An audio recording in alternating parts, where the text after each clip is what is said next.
የዚህን ሰው ግን አልከፈለም።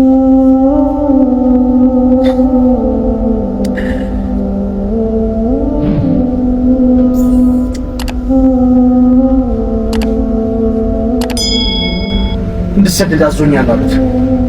የዛን ጊዜና አቡበክር الصحبة يا رسول الله صلى الله عليه وسلم يا الله መልእክተኛ የጉዞ ጓደኝነት ለብቻዬም አልሄድም አብሬው ትውጣ አላቸው። ለከ الصحبة يا አቡበክር አሉት። የጠበቀው ስለምን ሆነና ለዚህ አልነበረም አሉ። ከዚህ በላይ የሚያስገርመው ነገር አቡበክር ሲጠብቅ አልከረም። ዝም ብሎ ከምኞት አልጠበቀም። የአላህ መልእክተኛ ጋር እንደሚሄድ አምኖ ያዘጋጀው ነገር በጠቅላላ የሁለት ሰው መጓጓዣ ሲከራይ የሁለት ሰው የተከራየው። ከዛ ወዲያውኑ ለአላህ መልእክተኛ የአላህ መልእክተኛ ይሄው ሁለት መጓጓዣ ከአሚር ኢብኑ ፉሃይራ ተከራይቻለሁ። ሁለት መጓጓዣ አለ። አሚር ኢብኑ ፉሃይራ መንገድ አቋራጭ አድርጌ አስቀምጬዋለሁ። ልጅ አብዱላህ ደግሞ ጧት ዜና ያመጣልናል። ወንዱ ልጅ ሴቷ ልጅ አስማ ደግሞ በቀን ዜና ማን ነው በማታሱ ዜና ያመጣል። እሷ በቀን ዜና ታመጣልናለች። ይሄን አዘጋጅቻለሁ አላቸው። የአላህ መልእክተኛ ተደነሱ። እውነት የሁሉንም ውለታ ከፍለናል አሉ የአላህ መልእክተኛ ሊሞቱ አቅራቢያ የሁሉንም ኢላ አደረጁ። የዚህን ሰው ግን አልከፈለም።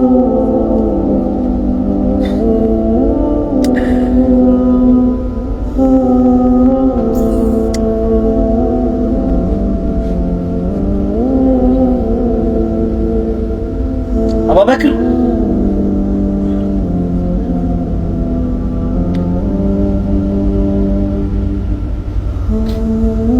የአላህ መልእክተኛ የጉዞ እቅድ ነገሩት። አቡበክር ተነስቶ ለመውጣት ተዘጋጅቷል። ሁሉ ነገር አዘጋጅቶ ጠበቃቸው። የአላህ መልእክተኛ ተመለሱና አሊ ብን አቢ ጣሊብን እንዲዘገይ ያደረጉት ከመውጣቱ በስተፊት ከባዱን መስዋዕትነት ቢከፍል ሌላ ሰው ማለት ነው። ይህን ጊዜና ቁረይሽ አብዛኞቹ የመካ ሰዎች መሰደዳቸውን አይታለችና የአላህ መልእክተኛ ለማጥቃት ሁነኛ ጊዜ አገኘች ማለት ነው። ይህን ጊዜና ተሰባስበው መወያየት ጀመሩ። የተወያዩ ሳለ አንድ ሽማግሌ የነጅድ ሰው ነኝ ያለ አንድ ሽማግሌ ስብሰባችሁን አይቼ ነው ልግባ አላቸው። ሲያዩት ሽማግሌ ነው እንደው ከተቀመና አግባሉ። ማን ነበር? ሸይጣን ነበር። ያኔ በሚና ተራራ ላይ የመዲና ሰዎች መጥተው ቃል ሲጋቡ የሰማው ሸይጣን አሁን ተመልሶ መጣና ስብሰባው ላይ ገባና ስብስቡ ውይይቱ መስማት ጀመረ። ውሳኔ ቁጥር አንደኛው ተነስቶ ይሄን ሰውዬ የብረት አጥርን አዘጋጅ አብዷል ብለን በብረት አጥር ውስጥ እናስቀምጠው። እዛው ያብድና በዛው ይሞታል።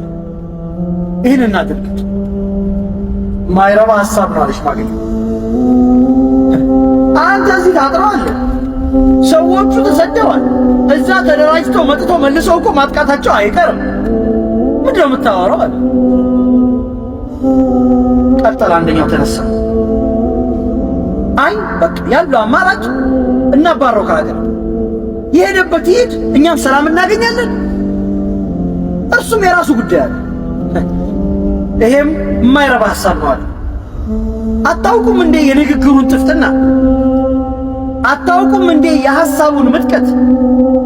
እናንተን እኮ አሳምኗችሁ ነበር እምቢ ብላችሁ እንጂ እዛ ሄዶ ለማሳመን ምን ይገደዋል? ብታባሩት እዛ አሳምኖ አደራጅቶ መጥቶ እንደገና ይዛቸዋል። አይሆንም። ያን ጊዜና አቡ ጀህል ተነሳ። በነገራችን ላይ የአላህ መልእክተኛ ናቸው አቡ ጀህል ነው ስሙ ያሉት እንጂ ስሙ እውነተኛ ስሙ አቡል ሐከም ነው። የጥበብ አባት ነው የሚባለው። እውነትም የጥበብ አባት ኃይለኛ ስትራቴጂስት ነው አቡ ጀህል ኃይለኛ። ተነሳና የምናደርገው እንደዚህ ነው አለ። ከእያንዳንዱ ጎሳ በኒ ሃሽም ስትቀር ወይም በኒ አብዲ መናፍ ስትቀር ከእያንዳንዱ ጎሳ የጎሳቸውን ምርጡን ወጣት እንመርጣለን። የመልክ የገንዘብ የጥበብ አቅም ያለውን ወጣት እንመርጣለን። ለሁሉም ለመረጥናቸው ወጣቶች ሰይፍ እንሰጣቸዋለን። ሁሉም በጋራ ሄዱና በአንድነት በሙሐመድ ላይ ሰይፋቸውን ያሳርፋሉ። ደሙ በቀባይሎች በጎሳዎች መካከል ይበተናል። ስለዚህ ያን ጊዜና ብቻዋን መጥታ በኒ አብድ መናፍ ወይም የበኒ ሐሽም ልጆች ሊዋጉን አይችሉም። ይሄን ሁሉ ጎሳ ስለማይዋጉ ያኔ ቤዛ እንከፍላቸውና እንገላገላለን አለ። ምናቸው ነው ለነብዩ ሰለላሁ ዐለይሂ ወሰለም አርጎት ምን ይጠበቃችሁ መሐመድ የታለ መሐመድ ወጣ እኮ አላቸው። ልቅላታችሁ ያለውን አፈር እስቲ አታዩም እንዴ ሲያሩቅ አፈራል። ያኔ ያሽማግሌ ሰውዬ ሲናት ራእያት አባጀል ከሸይጣን ይበልጣል ራእይ እቺን አትራእያል የሚመረጥ ተባለ። ወጣቶቹ ተመረጡ፣ ተዘጋጁ። ወደ አላህ መልእክተኛ ቤት ሄዱ። የአላህ መልእክተኛ የጉዞ እቅዳቸውን ጨርሰዋል። አስሐቦቻቸውን ሸኝተዋል። ማድረግ የሚጠበቅባቸውን ሁሉ እንደ ሰው አድርገዋል። የቀረ ነገር የለም። መዲና ለመሄድ አሁን ከአቅማቸው በላይ የሆነ ነገር ነው ያለው። ቤታቸው በገቡበት ቤታቸው ተከበበ። ከማን ጋር ናቸው? ከዓሊ ብን አቢ ጣሊብ ጋር። ዓሊ ሆይ አሉት፣ አንተ እዚሁ እንግዲህ ከኔው ጋር ትቀራለህ፣ እዚሁ ፍራሽ ላይ ሁን፣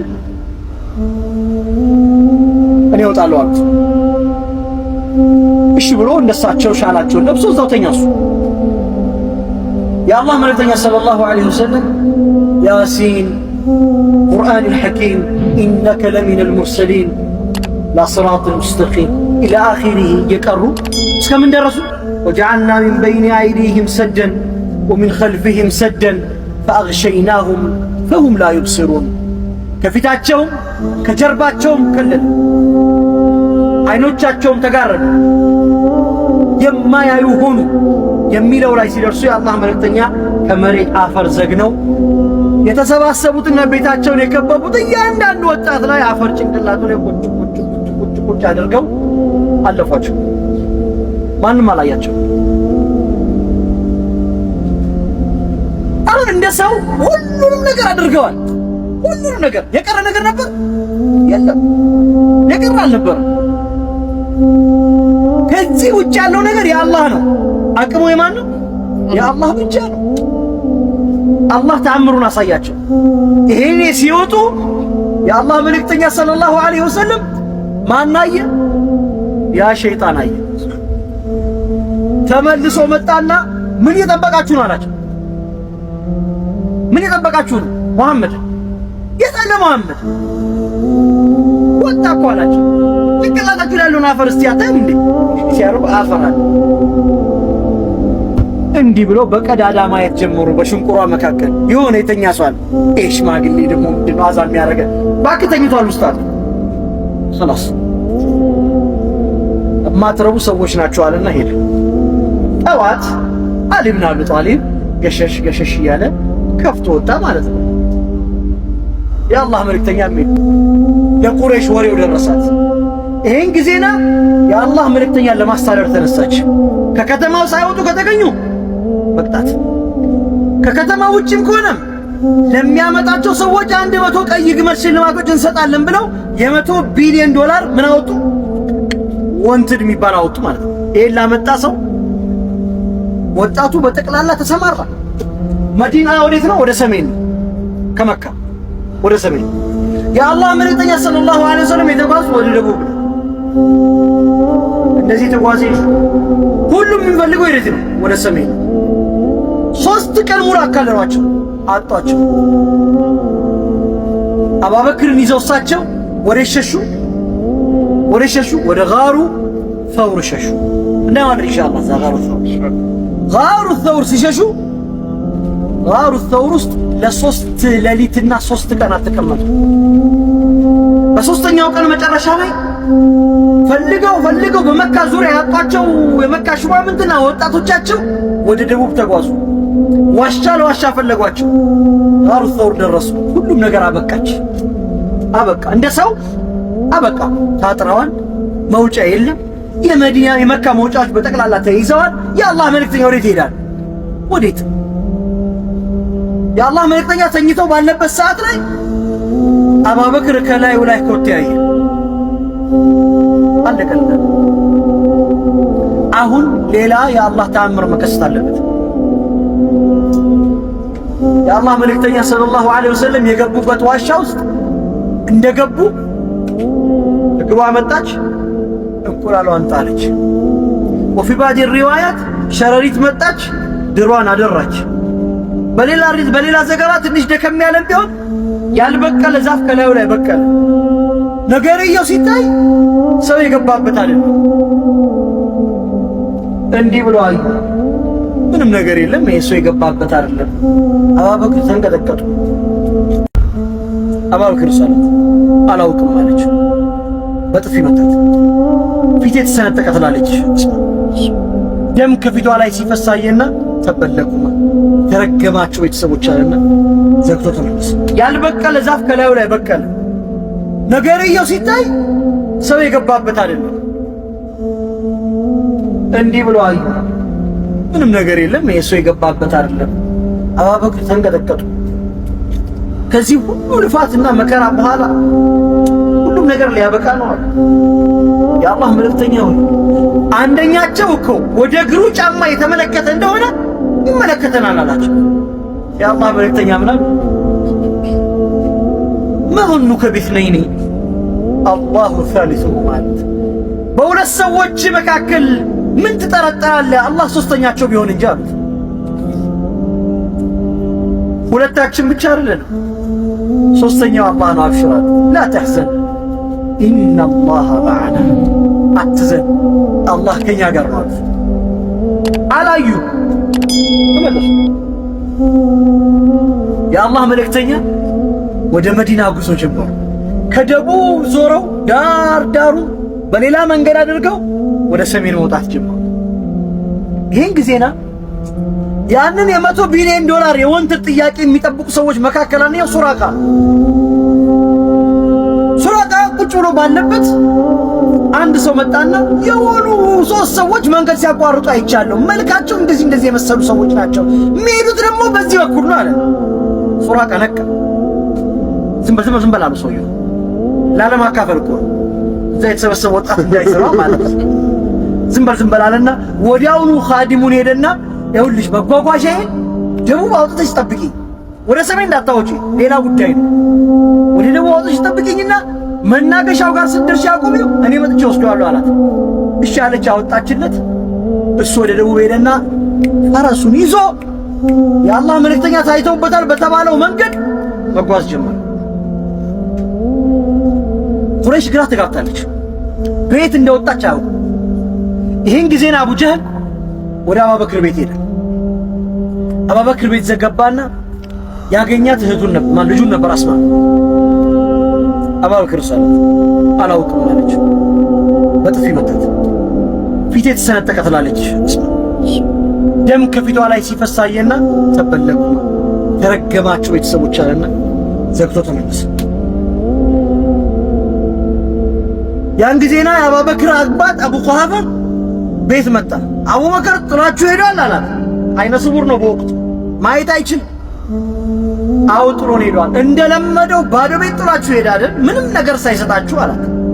ኧረ አይደለም 7000 ድርሃም ጥሎልን፣ ሀብት ብዙ ነገር ጥሎልን ነው ሄደው አለችና ሳንዱቅ የሚቀመጥበትን ድርሃም የሚቀመጥበትን ሀብት ንብረት ሳንቲም የሚቀመጥበትን ድንጋይ ሞላችሁ። ከላይ ሸፈነችና ያን አይናማ ሰውዬ አምጥታ በእጅ አስዳበሰችው። ይሄው አለችው። አሃ አቡበክር ተሻሽሏል አላት። ለቤተሰቡም የሆነ ነገር ጥሎ ሄዷል ማለት ነው አለ። መተረከሽ ያ ምንም የተወው ነገር የለም። አቡበክር የማታ ወሬ ሰብስባ የተባለውን ታቀብላለች። ቀን አብዱላህ ይዞራል ከተማ፣ ማታ ይሄዳል ለአላህ መልእክተኛና ለአቡበክር ወሬ ያደርሳል፣ ይመለሳል። እነሱ የሄዱበት ኮቴ እንዳይታይ አሚር ብኑ ፉሃይራ ፍየሎቹን እየጠበቀ ይሄድበታል። ፍየል ሲሄድበት ኮቴ ይጠፋል። እንዲያደርገው ነበር 3 ቀን ያሳለፉት። በዚህ ሁሉ ስራ ውስጥ ሆነው ሲወጡ ምንድን ነው የምትማረው ነገር? ከዚህ ህይወት ስራ አላት፣ ልፋት አላት። ዝም ብለህ ቤት ተቀምጠ ይምጣልኝ ይባል ነገር የለም። ሻል ለብሰህ እጅህን ወደ ላይ አንስተህ ዱዓ ስላደረግህ የሚዘንብ ነገር የለም። የአላህ መልእክተኛ ሰለላሁ ዐለይሂ ወሰለም ምን አልገዋል? ለፍተዋል፣ ጥረዋል፣ ግረዋል፣ ወጥተዋል፣ ወርደዋል። የሚጠበቅባቸውን ኃላፊነት ተወጥተዋል። ከዛ በኋላ ነው የአላህ ተአምር የመጣው። የአላህ ተአምር ከዛ በኋላ ነው የመጣው። ይህንን አድርገው የአላህ መልእክተኛ ሰለላሁ ዐለይሂ ወሰለም ጉዟቸውን ቀጠሉ። ሱራቃ እየተከተለ ነው። ከርቀት አያቸው። አቡበክር በእያንዳንዱ ደቂቃ ነው የሚዞረው። የአላህ መልእክተኛ ከፊት ናቸው፣ ይዞራል እሱ። ሱራቃን አየው። የአላህ መልእክተኛ ሆይ ሰው መጥቷል አላቸው። ሱራቃ ነው አሉት። ምን ፈልገህ ነው ያ ሱራቃ በለው አሉት። ምንድን ነው ያላት? ኧረ ግሩም ሰዎች መጥተው ነበር። ምን አይነት ሰዎች ናቸው? መልኩ እንዲሆነ፣ አፍንጫው እንዲሆነ፣ አይኑ እንዲሆነ፣ ትከሻው እንዲሆነ፣ ጺሙ እንዲሆነ፣ ጸጉሩ እንዲሆነ፣ ቁመቱ ይሄን ያህል የሆነ በሰዎች መካከል ሲቆም ይሄንን የሚመስል ደረቱ እንደዚህ ሆነ፣ ወዱ እንደዚህ ሆነ፣ አንድ ነገር አልቀራትም። አቡ ማዕበድ ጮኸ። ምን ፈልገህ ነው ያ ሱራቃ በለው አሉት። ምን ፈልገህ ነው ያ ሱራቃ አለው። ሱራቃ ነው ወደ እነሱ የቀረበ ሲመጣ የሚጓጓዝበት መጓጓዣ መስጠም ይጀምራል።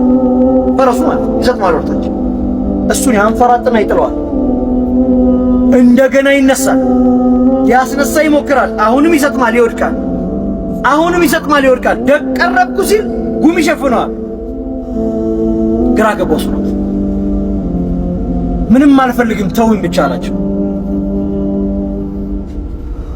ሱራቃ ሆይ አሉት። አቤት አላቸው። ኢዛ ሱወርተ ቢሲዋሪ ኪስራ ምን ትላለህ አሉት። ኪስራ አላቸው። ኪስራ ማለት ያን ጊዜ ከነበሩ ታላላቅ ነገስታት መካከል አንደኛው። የኪስራን የጦር ለምድ ልብስ ብትለብስ ምን ይሰማሃል አሉት። ኪስራ አዎ እስልምና ያንንም ይወርሳል ማለት ነው። አዎ የሄድኩበትን ለማንም አልናገርም አላቸው። ካሁን በኋላ ከመካ ወጥቶ እርሶን የሚፈልግ ሰው አይኖርም። በዚህ ሄጃለሁ እላለሁ፣ በዛም ሄጃለሁ እላለሁ፣ በዛም ሄጃለሁ እላለሁ፣ ሁሉንም አስመልሶ አላቸው። ተመለሳሉት። በሐቂቃ ኪስራ የተያዘ ቀን ሱራቃ ነበር ሲዋረ ኪስራ ይለብስ አላ ኩል ያህል ሱራቃን በዚህ መልኩ ከሸኙ በኋላ የአላህ መልእክተኛ ከባድ ጥም ውስጥ ወደቁ። ረሃቡን አቻሉት። የአላህ መልእክተኛ ወዴት እንደሚሄዱ ማናቅም ነበረ ትላለች አስማ። አንድ ግጥምን የሚናገር ሰው ድምፁን ከፍ አድርጎ ሲገጥም ባንሰማ እንጂ በኡሚ ማዕበድ ቤት በኩል ማለፋቸውን አናቅም ነበር ትላለች። ጉዞ ወደ መካ እንደሆነ ወደ መዲና እንደሆነ እና አስማ እንኳን አያውቁም። የአላህ መልእክተኛ ሰለላሁ ዐለይሂ ወሰለም ጉዞአቸውን ወደ መዲና ሲጓዙ ከባድ ጥም ያዛቸውና ኡሚ ማዕበድ የምትባል በሷ ቤት በኩል የሚያልፍ ሰው ጠቅላላ የምትመግብ፣ የምታጠጣ፣ የምታበላ ሴት በር ላይ ይደርሳል። የአላህ መልእክተኛ ሰለላሁ ዐለይሂ ወሰለም ጠጋሉና ተርበናል፣ ተጠምተናል፣ ታረዘናል፣ ምሰጪን ነገር አለ አሏት። የለም አለች። እውነትም አልነበራትም። ሲያዩ አንዲት ውድቅ ብላ የተኛች ፍየል አለች። ከዛ የአላህ መልእክተኛ ሰለላሁ ዐለይሂ ወሰለም ልለባት አሏት። ሳቀችባቸው። ፍየል ከመቼ ጀምሮ ነው ለብቻዋ የምትታለብ? ብትሆን ኖሮ እኮ ወጥታ መጋጥ ነበረባት። የምትታለብ ስላልሆነች እኮ ነው፣ ደካማ ስለሆነች እኮ ነው እዚሁ የቀረችው። ምን የምትታለብ ነገር አላት? አይ ፍቀጅልኝ እንጂ ልለባት አሏት። እንደው ሻን ያለ ሰው ነህ እንዳሻ አድርግ አለቻቸው። የአላህ መልእክተኛ ባሉበት ሆኖ ጠሯት። መጣች ፍየል።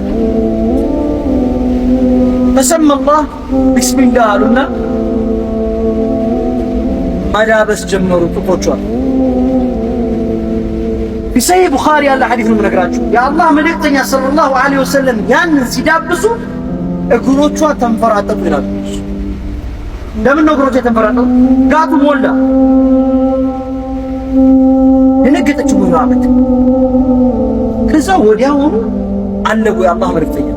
መጀመሪያ ለማን ሰጡ? ለኡሚ ማዕበድ ሰጧት።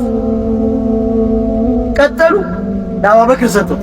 ቀጠሉ ለአሚር ብኑ ፉሃይራ ሰጡት። የተጠሙት ማን ነበሩ? የአላህ መልእክተኛ ነበሩ። መጨረሻ የጠጡትም እሳቸው ነበሩ። ከጠጡ በኋላ የቀረውን እንደገና አልበው ሲያበቁ ተውላት። ያን ጊዜና ኡሚ ማዕበድ ከአግራሞቷ የተነሳ የአላህ መልእክተኛን በዛ ጥቂት ደቂቃዎች ውስጥ ሙሉ ስዕላቸውን ይዘዋለች። ሙሉ ስዕላቸው።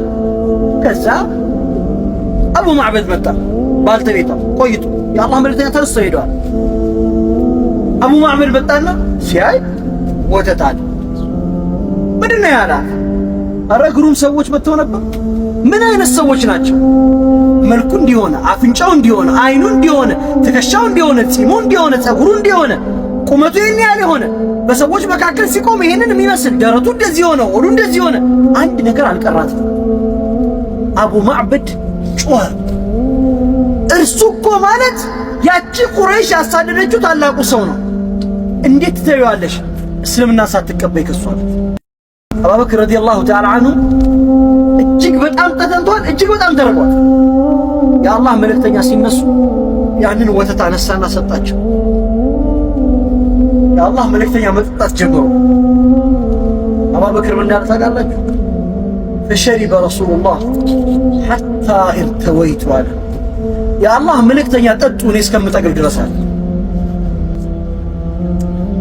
እንደማንም የአላህ መልእክተኛ ጉዟቸውን ቀጠሉ ሰለላሁ ዐለይሂ ወሰለም። እጅግ አድካሚ ጉዞ አሁንም እየተጓዙ አንድ ቦታ ላይ ደረሱ።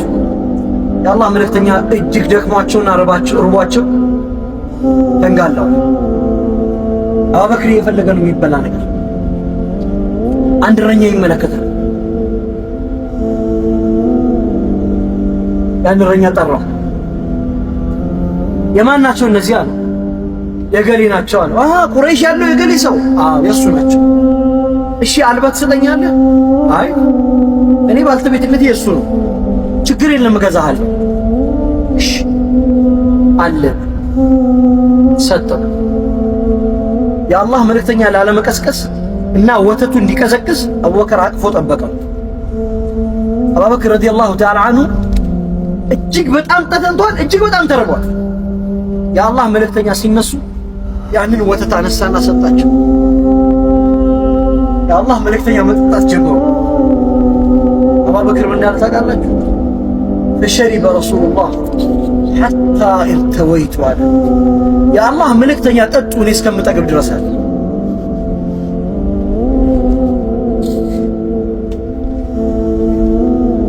የዚህ ሰው ውለታ በምንም አይመለስም፣ በምንም። ይሄ እምነት የአላህ መልእክተኛ ሰለላሁ ዐለይሂ ወሰለም በዚህ መልኩ ነው ይዘው መዲና የገቡት።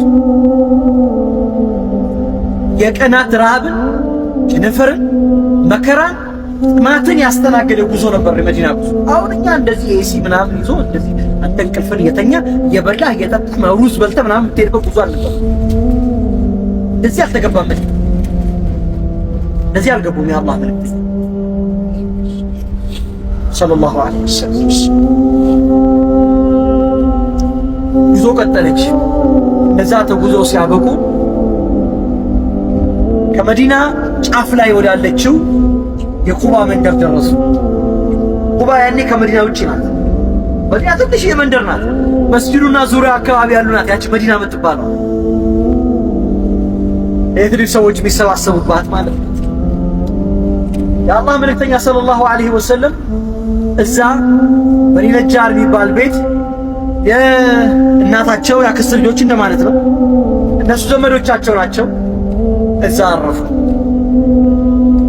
ሳዕድ ብኑ ሐይተማ እሱ ቤት ቀን ቀን እያሳለፉ ወኩልሱም ብኑ ሂድመ ቤት እያደሩ የአላህ መልእክተኛ 4 ወይም 5 ቀናትን ሰኞ ገብተው እስከ ጁምዓ ድረስ በቁባ አሳለፉ።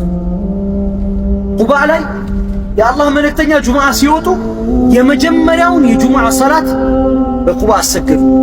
አሁን ቁባ ያለበት መስጂድ ሳይሆን ከቁባ ወጣ ብላ መስጂዱ ጁሙዓቲ የምትባላለች እናያታለን። እሷን ኢንሻአላህ እዛች ቦታ ላይ ሄደው ጁምዓ ሰላትን አሰግደው መጓጓዣቸውን ይዘው ወደ መዲና ተጓዙ። መዲና ሲደርሱ ለቀናት በተራራ ላይ በዘንባባ ዛፍ ላይ በቤቶች ጣሪያ ላይ ሆነው ሲጠባበቁ የነበሩ ወጣቶች እንስቶች፣ አዛውንቶች በጠቅላላ ወጥተው ያ የፀሐይ ብርሃን እኮ ፈነጠቀ።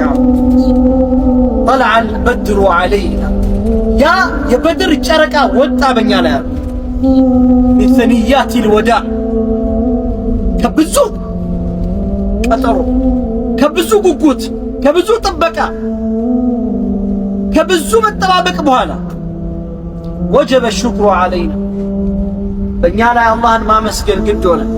ما دعا لله داعي ተጣሪ የትኛውም ተጣሪ ከጠራው በላይ የትኛውም ተጣሪ ከለመነው በላይ አላህን ማመስገን ግድ ሆነ። وقال أنس بن مالك رضي الله تعالى عنه مدينة ጨለማ ነበረች። የአላህ መልእክተኛ ገቡና ብርሃን አደረጓታል።